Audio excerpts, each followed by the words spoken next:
What if the reason you feel watched, steered, pressured, subtly cornered by people and systems you never agreed to obey is not because they are powerful, but because you were never taught the rules of control in the first place? Imagine a city at night, stone streets damp with old rain, torches flickering against walls that have seen betrayal pass like a quiet disease from one generation to the next. Somewhere inside that city, a man sits alone, not as a hero, not as a villain, but as a surgeon of reality, dissecting human behavior without mercy or illusion. This is where Machiavelli lives, not in history books, not in statues, but in the cold space where truth survives after morality has finished lying to itself. And if you are listening now, it is because some part of you already knows that freedom is not granted by kindness, nor protected by innocence. It is seized by understanding. Most people believe control looks like chains, threats, violence, loud domination. They imagine tyrants shouting orders, fists slamming tables, armies marching in formation. Machiavelli saw something far more dangerous. He saw that the most effective control is quiet, invisible, polite. It smiles while it cages you. It calls itself fairness while it drains your power. It rewards obedience and punishes awareness. And the cruel irony is that those most controlled often defend their controllers with religious devotion, because they mistake comfort for safety and familiarity for truth. To be impossible to control is not to be rebellious on the surface. That is a child's fantasy. Rebellion that is loud becomes predictable, and predictability is a leash. The truly uncontrollable person is invisible when necessary, unreadable when observed, and grounded in a private clarity that cannot be negotiated away. Machiavelli understood that human beings are not enslaved by force first, but by stories. Stories about what is right, what is acceptable, what is dangerous to want. And once those stories are installed, no prison bars are required. The mind does the locking itself. Power, Machiavelli realized, does not begin with strength. It begins with perception. Whoever controls how you interpret events controls how you react to them. Whoever controls your reactions controls your future. This is why so many intelligent, capable people live small, managed lives. They were never defeated. They were convinced that obedience equals virtue, convinced that restraint equals maturity, convinced that wanting more is a moral flaw. And so they shrink themselves willingly, believing they are choosing humility when they are actually choosing erasure. To be impossible to control, the first transformation is internal, and it is brutal. It requires the death of comforting illusions. You must accept that most human interactions are not driven by honesty, but by advantage. That morality is often a language used by the powerful to stabilize their position, not a universal law. That kindness, when unguarded, is harvested. That transparency, when premature, is weaponized. Machiavelli did not hate virtue. He simply refused to worship it blindly. He knew that a virtue that makes you predictable is not virtue at all. It is vulnerability disguised as goodness. Look closely at the world around you. Notice how often control arrives disguised as concern. How advice carries hidden expectations. How praise creates obligation. How guilt is used as currency. The controlled person believes they are acting freely because no one is shouting at them. The uncontrollable person recognizes the subtle pressure behind every suggestion and chooses consciously whether to accept it. This awareness alone is terrifying to systems built on unconscious compliance. Machiavelli would tell you that the first ruthless lesson is this: never allow your inner world to be fully visible. The moment people believe they understand you completely, they begin to predict you, and prediction is control's favorite weapon. When your motives are assumed, your choices are anticipated. When your reactions are known, they are provoked. The world is full of people who pride themselves on being authentic, who pour their thoughts, fears, plans, and insecurities into the open like an offering. They believe transparency protects them. In reality, it hands others a map. Those who cannot be controlled cultivate strategic opacity, not lies, but selective truth, not deception for chaos, but restraint for sovereignty. Machiavelli understood that human beings instinctively seek leverage. They may not articulate it, but they feel it. They are drawn to whatever gives them an advantage, even subconsciously. When you reveal too much, you tilt the balance against yourself.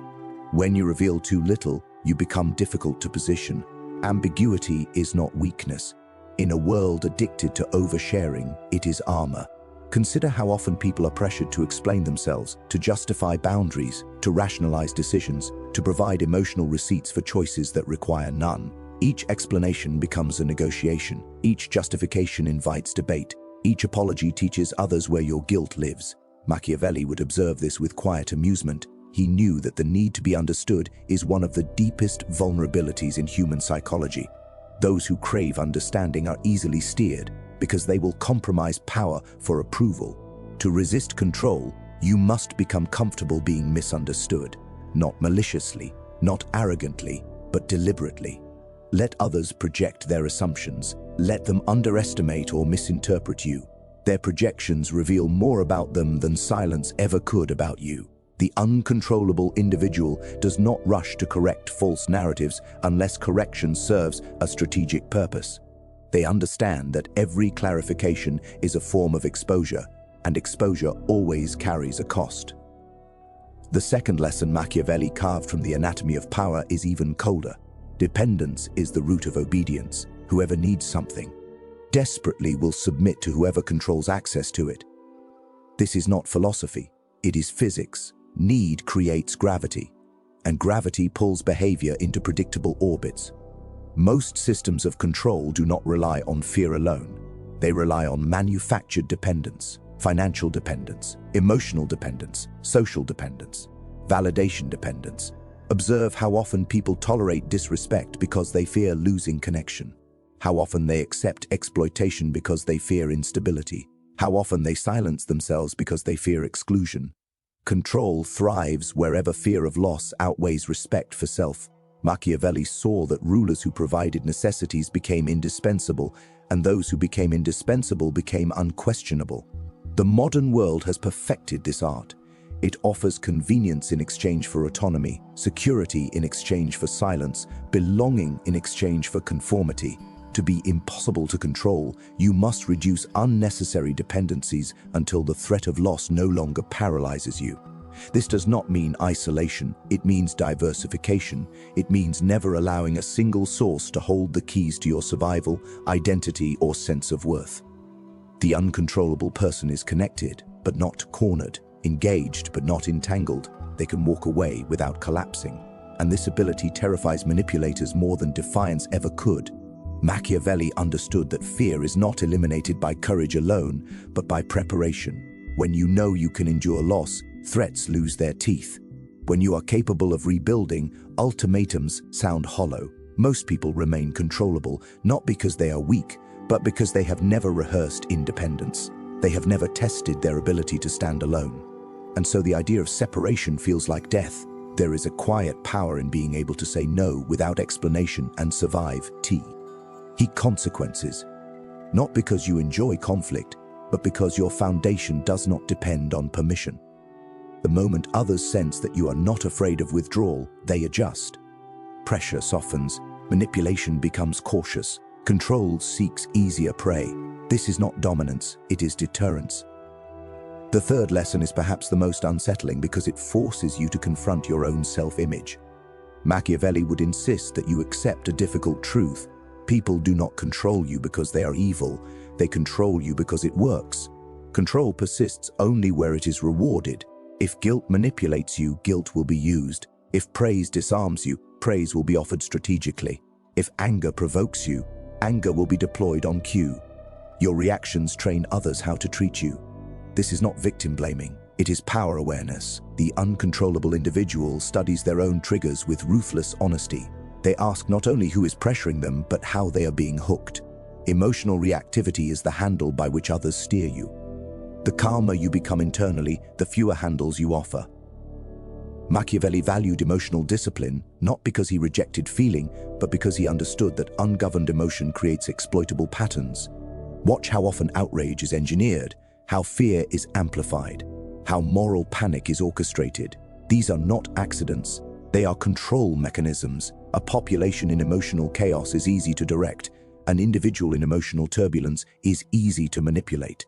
To be impossible to control, you must slow down where others rush, remain composed where others erupt, and choose response over reflex. This alone creates a psychological distance that frustrates those who rely on predictability. The person who cannot be emotionally hijacked cannot be easily commanded. When provocation fails, manipulation loses efficacy. NC.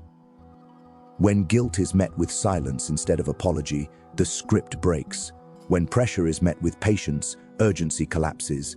Machiavelli would say that mastering yourself is not a moral achievement, it is a strategic necessity. Those who rule their own internal state cannot be ruled easily from the outside. The final lesson begins in darkness because it deals with illusion. Machiavelli observed that power does not require universal approval. It requires sufficient belief. Most people exhaust themselves trying to be liked by everyone, trusted by everyone, validated by everyone. In doing so, they surrender leverage. The uncontrollable person understands that reputation is a tool, not a mirror.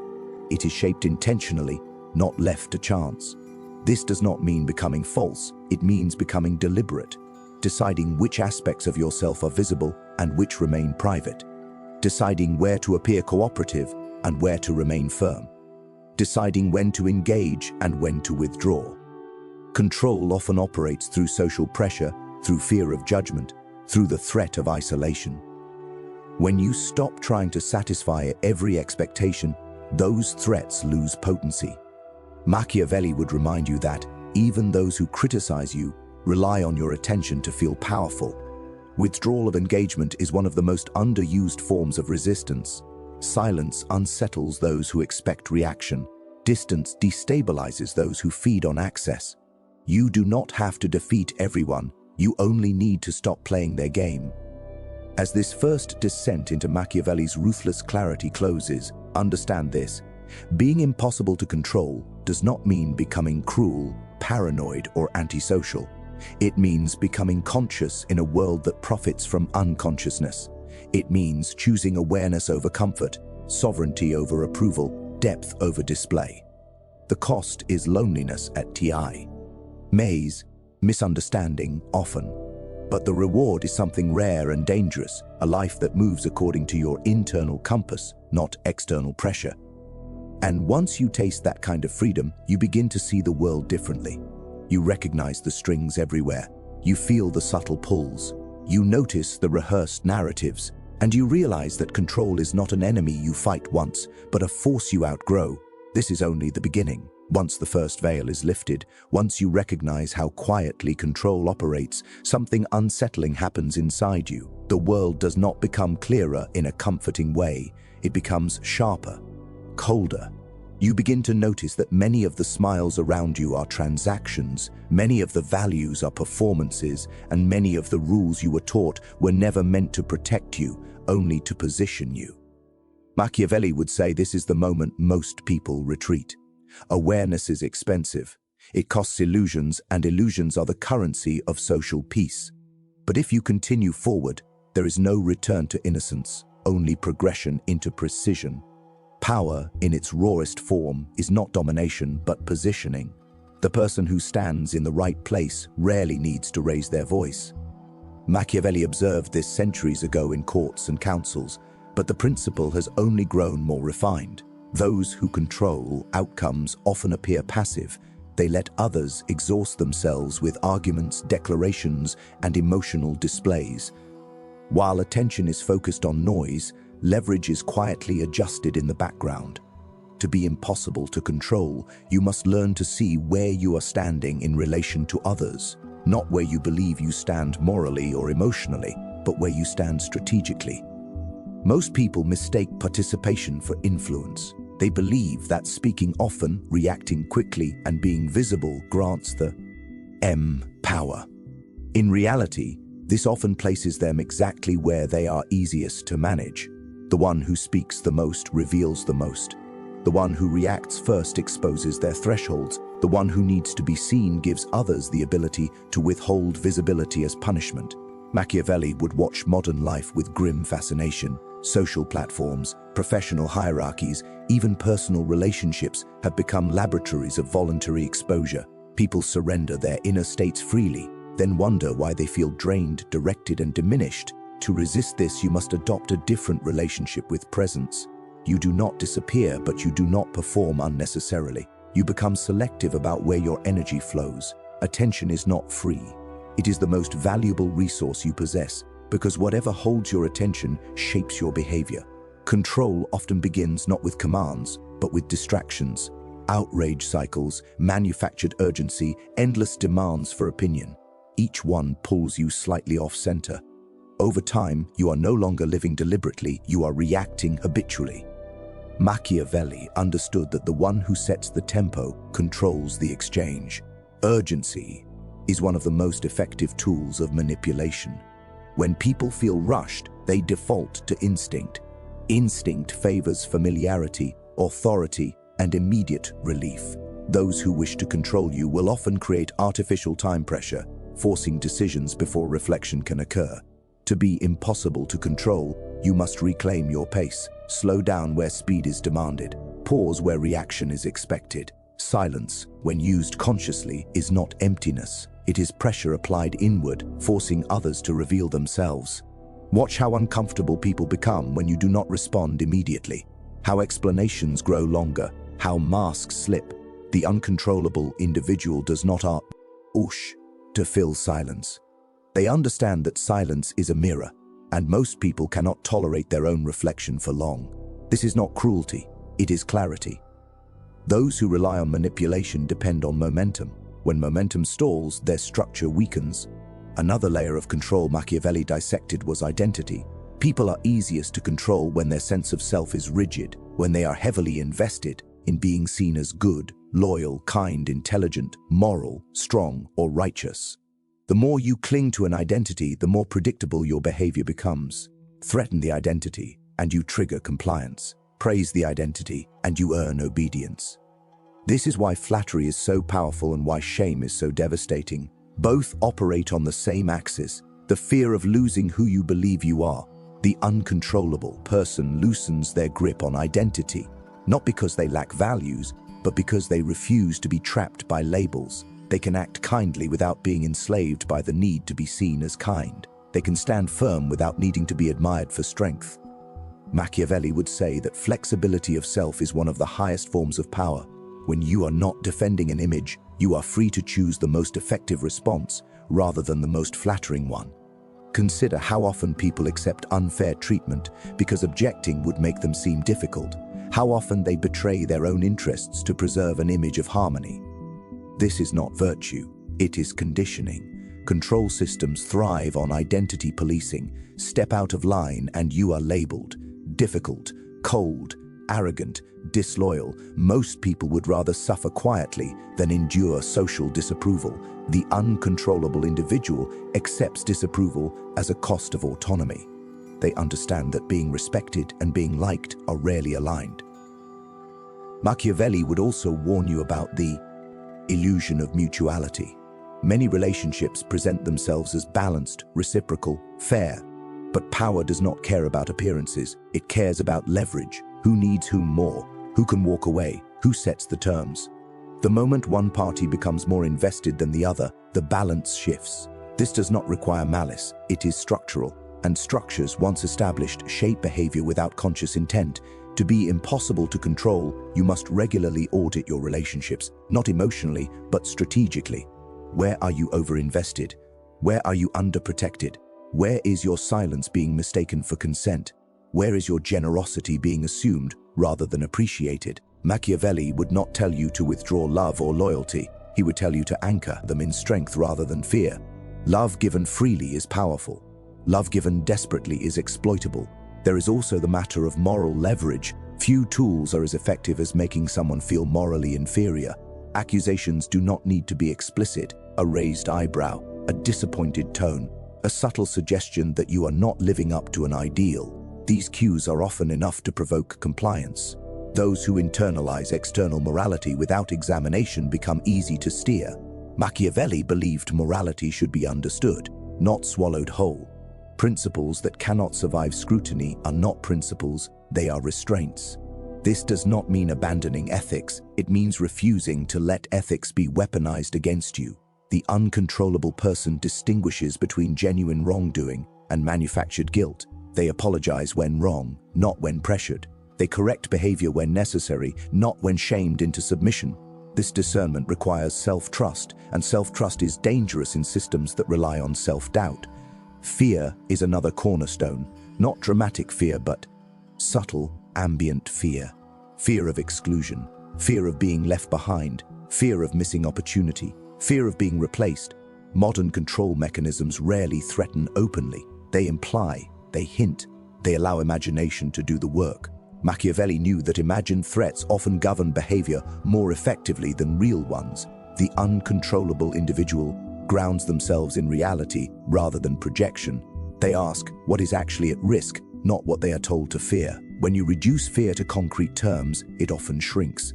The threat of loss becomes survivable. The worst-case scenario becomes manageable. And when fear loses its mythic quality, control loses its mystique. You stop negotiating from panic and start choosing from intention. There is a moment, somewhere along this path, where you realize that being impossible to control does not make you powerful in the theatrical sense. It makes you calm, centered, difficult to rush, difficult to provoke, difficult to corner. This calm unsettles people who rely on emotional leverage. They may accuse you of being detached, unfeeling, distant. In truth, you are simply no longer available for manipulation. Machiavelli would consider this an internal victory before any external one, because power that depends on others is always fragile. Power rooted in self-mastery endures. As you continue to refine this stance, you begin to see how often control fails when it meets someone who neither resists loudly nor submits quietly. Someone who listens, observes, and chooses deliberately. Someone who understands that not every battle requires engagement, and not every invitation deserves acceptance. By now, the old reflexes begin to weaken. The urge to explain yourself fades. The need to justify boundaries dissolves. You begin to feel the difference between connection and entanglement, between cooperation and surrender. And with that difference comes a subtle shift in how others treat you. Pressure becomes tentative. Manipulation becomes clumsy. Those who once assumed access now hesitate. This is not because you have become intimidating. It is because you have become opaque, and opacity disrupts control. Those who cannot read you cannot easily steer you.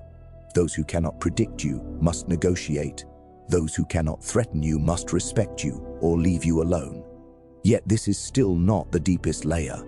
Control does not only come from others, it comes from within, from habits you never questioned, from desires implanted long ago, from fears you inherited rather than chose. Machiavelli knew that the most effective prison is self-maintained, and in the next descent, you will confront the most difficult adversary of all, the part of you that cooperates with control because it is familiar. The unraveling continues. There is a moment when awareness turns inward, when you realize that the most persistent architect of your confinement has never been a person, an institution, or a system, but a set of internal agreements you made long before you had the language to question them. Machiavelli understood this long before psychology gave it names. He saw that rulers fall not only because of external threats, but because they misjudge their own inner weaknesses, and individuals are no different. Control that survives the longest is the control you enforce upon yourself, convinced it is your own will. You begin to notice patterns that once felt natural, the hesitation before speaking truth, the reflex to soften words to avoid discomfort, the impulse to seek reassurance before acting. None of these appear tyrannical on the surface. They feel civilized, polite, reasonable. But Machiavelli would strip away the sentiment and ask a colder question: who benefits from this restraint? Often, it is not why.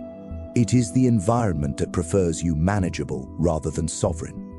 Self-control is praised endlessly, but there is a difference between discipline and domestication. Discipline strengthens intention, domestication weakens it. The controlled individual mistakes compliance for maturity, suppression for wisdom. They believe that wanting less makes them noble. In reality, they have been trained to distrust their own hunger. Machiavelli saw desire not as a moral failing, but as a signal. Ambition reveals where power wants to flow. To suffocate it entirely is not virtue, it is self-erasure. The systems that endure are those that convince individuals to police themselves. You stop before you are stopped.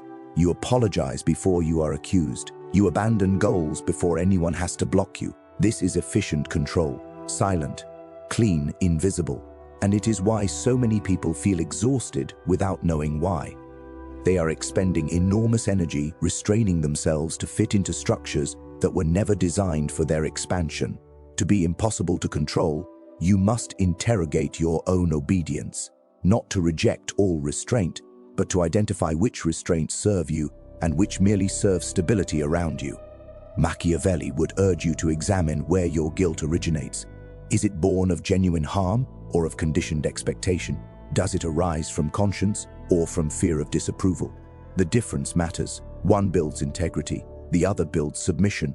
Fear wears many masks. Sometimes it appears as humility, sometimes as patience, sometimes as being reasonable. These qualities are not inherently weak, but when they are used to override your instincts consistently, they become tools of containment. The uncontrollable individual does not discard fear. They study it, they trace it back to its source. Often, it leads not to danger, but to memory. To moments where asserting yourself led to punishment, withdrawal, or shame. Control persists by replaying those moments long after the threat has passed. Machiavelli would say that past losses become future leashes if left unexamined. The body remembers before the mind understands. A tone of voice, a raised eyebrow, a delayed response can trigger compliance without conscious thought. To break this, you must slow down internally.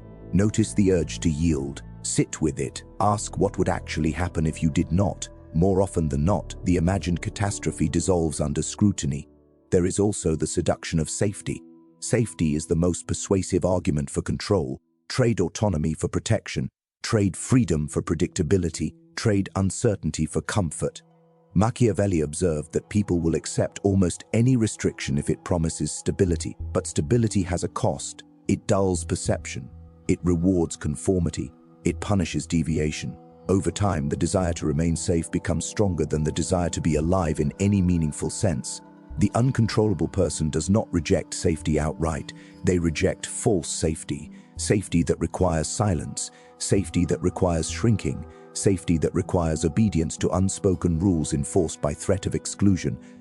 They understand that real security comes from adaptability, not compliance, from the ability to navigate chaos, not hide from it. This is why Machiavelli valued resilience over innocence. Innocence shatters under pressure. Resilience bends and recalibrates. Another internal mechanism of control is hope when weaponized. Hope that if you endure long enough, things will improve without confrontation. Hope that loyalty will eventually be rewarded. Hope that silence will be noticed. Hope can sustain suffering indefinitely if it is never grounded in action. Machiavelli would see passive hope as a tranquilizer. It keeps people docile while conditions remain unchanged. The uncontrollable individual replaces hope with assessment, not cynicism, but realism. They evaluate patterns, not promises, behavior, not intentions, trajectories, not words. This removes the emotional leverage that hope provides to those who benefit from delay. When you stop waiting for permission to change your circumstances, control loses one of its most effective anchors. There is a loneliness that accompanies this shift. When you stop participating in shared illusions, you become harder to relate to. Conversations feel superficial, motivations feel transparent. You may be accused of being cold, detached, overly serious. Machiavelli would consider this a natural side effect of clarity. Those who awaken early often walk alone for a time. Not because they reject others, but because others are not ready to see what they see. This loneliness is not a flaw, it is a transition. As you become more self-directed, you attract different kinds of connections, fewer but stronger, less performative, more aligned. Control thrives in crowds where responsibility diffuses. Autonomy grows in spaces where individuals stand firmly in themselves. You also begin to recognize how often control disguises itself as obligation. Obligations inherited, not chosen. Roles assigned, not agreed upon. Expectations placed silently and enforced emotionally. Machiavelli would remind you that obligation without consent is domination with better branding. The uncontrollable person distinguishes between responsibility and burden. Responsibility is aligned with values. Burden is imposed through pressure. Saying no becomes cleaner, not defensive, not aggressive, simply final. This unsettles people accustomed to negotiating your boundaries into submission. They may escalate, appeal to history, invoke loyalty, suggest cons, equances. The old mechanisms flare one last time. This is a test, not of your strength, but of your resolve. If you hold, something shifts. The system recalibrates, or it collapses. Machiavelli knew that power reveals itself most clearly at the point of withdrawal. When you remove your participation, you see who depended on it. When you remove your compliance, you see who benefited from it. This knowledge is sobering. It strips relationships of fantasy, but it also returns something precious to you: authorship. Authorship of your time, your energy, your direction. Control cannot survive where authorship is reclaimed. Even when external constraints remain, the internal posture changes. You stop seeing yourself as a subject being managed and start seeing yourself as an actor navigating forces. This does not guarantee victory. Machiavelli never promised fairness. He promised clarity, and clarity is power's most honest form. By now you understand that being impossible to control is not a destination. It is a stance, a continual refusal to sleepwalk through your own life, a willingness to confront discomfort rather than outsource agency. The final layer remains, however, and it is the most dangerous of all. Because once you can no longer be controlled easily, you become a problem. For systems, for people, for narratives that rely on predictability. In the last descent, you will face the consequences of autonomy, not as a warning, but as preparation. Because freedom, in Machiavelli's world, is not gentle. It is earned, defended, and lived deliberately. The closing gate waits. Autonomy is a double-edged sword, and those who wield it cannot hide from the consequences. Machiavelli knew that freedom is not a polite condition, it is a battlefield. The uncontrollable person becomes visible in ways the world dislikes, unpredictable, unassailable, unaligned with expectations. There is a cost. Friends may falter, allies may retreat, and observers who once smiled at your conformity may now glare at your defiance. But there is also an unparalleled clarity, the truth that your life no longer bends to scripts written by others, but flows according to your own design. Once you step fully into this awareness, every interaction becomes strategic without cynicism, deliberate without coldness. You learn the rhythm of manipulation, not to exploit, but to protect. You see the subtle levers behind advice, the hidden currencies behind favors, the silent negotiations behind every exchange of words.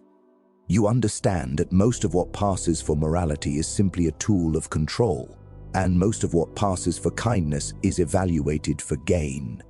Recognizing this does not harden you unnecessarily. It sharpens your perception, anchors your decisions, and allows you to act with precision where others are reactive.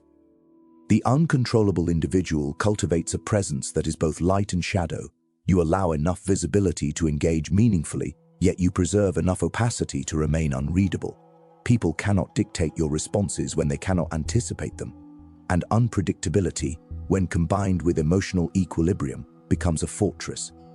Machiavelli would argue that the strongest defenses are not built with walls, but with the careful architecture of response, presence, and silence. Consider the way emotions can be weaponized against us. Guilt, anger, love, hope, all are harnessed by others to bend behavior subtly. To be uncontrollable, you must observe your emotions as an impartial strategist observes a battlefield. You allow yourself to feel deeply, yet you refuse to yield reflexively.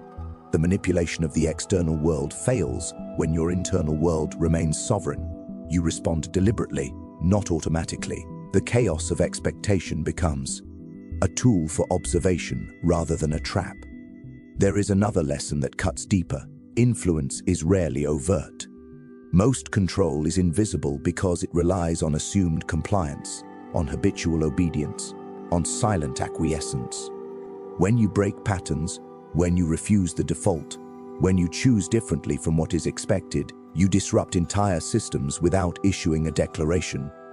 Machiavelli would call this subtle revolution. It does not require armies or speeches, only mastery of self and perception.